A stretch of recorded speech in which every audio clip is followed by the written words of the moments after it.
সবচাইতে ভারী দুটি বোঝা যেগুলো মানুষ সারা জীবন ধরে বহন করে, ভয় ও মনের দুঃখ। ভয় ও দুঃখ নিঃসন্দেহে মানুষের জীবনের কঠিন দুটি বিষয়। এই জন্যই আদম আলাইহিস সালামকে আল্লাহ দুনিয়াতে পাঠানোর সময় বলে দিলেন, ফামান তাবিআ হুদায়া ফালা খাউফুন আলাইহিম ওয়ালা হুম ইয়াহজানুন, যে আমার দেখানো পথ অবলম্বন করবে তার কোনো ভয় নেই, তার না আছে দুঃখ। মানে যদি খুলে বলা হয়, আল্লাহ জানেন যে আদম থেকে শুরু করে একেবারে শেষ পর্যন্ত যত মানুষ এই দুনিয়ায় আসবে প্রত্যেকে এই দুইটি কঠিন অনুভূতির অবশ্যই মুখোমুখি হবে। একটা হচ্ছে ভয়, আরেকটা বনবেদনা। এখন এই দুইটি অনুভূতির আসলে অর্থ কি? ভয় হচ্ছে ভবিষ্যতে কি হবে এই নিয়ে দুশ্চিন্তা। হায়, আমার চাকরি যেমন হয়ে এবার গেল, আমার আব্বা আম্মা কি হবে, আমার পরিবারের কি হবে, মানুষ আমাকে নিয়ে কি বলবে, কালকে কি হবে, আমার এক্সামের কি হবে, আমার বিদেশ যাওয়ার কি হবে, এরকম হলে কি হবে, ওরকম হলে কি হবে। এই চিন্তাগুলো, সামনের কিছু সময় কি হতে পারে, কিছুদিন পর কি হবে, অথবা পরবর্তী বছরে কি হবে, ভবিষ্যতে কি হবে, এই চিন্তাগুলো সর্বদা আমাদের মনে ভয় হিসেবে কাজ করে, ছোট হোক কিংবা বড়। এইগুলো আপনার আমার সার্বক্ষণিক জীবনের একটি অংশ।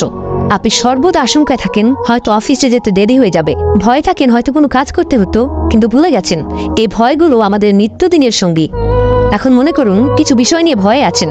ধরি কোনো স্টুডেন্ট তার এক্সাম নিয়ে শঙ্কায় আছে, পরীক্ষার আগ পর্যন্ত তার মধ্যে থাকে ভয়। সে পরীক্ষায় অংশগ্রহণ করলো এবং অনাকাঙ্ক্ষিতভাবে পাশ করতে পারলো না। এখন যখন সে ফেল করে ফেলেছে, তার আর ভয় নেই, শুরু হয়ে গেছে দুঃখ, মনের যাতনা। যদিও হয়তো এই ভয় আছে যে আব্বা মারবে কিনা, কিন্তু এখন মূল জায়গাটা দখল করেছে মনের কষ্ট। বোঝা যাচ্ছে ভয় হচ্ছে ভবিষ্যৎকে ঘিরে, আর দুঃখ দেওয়া হচ্ছে অতীতকে কেন্দ্র করে ঘটা কোনো কিছুকে নিয়ে আবেগ। যদিও দুঃখ অতীতকে ঘিরে হয়, আমরা হুটহাট আরেকজনকে বলতে পারি না যে দেখো এগুলো তো অতীতের ঘটনা, ভুলে যাও, তোমার এখন বর্তমান নিয়ে খুশি থাকা উচিত। কখনো না। আপনি আমরা সেই পজিশনে নেই যে আরেকজনকে বলতে পারি তোমার আর দুঃখ করা উচিত না।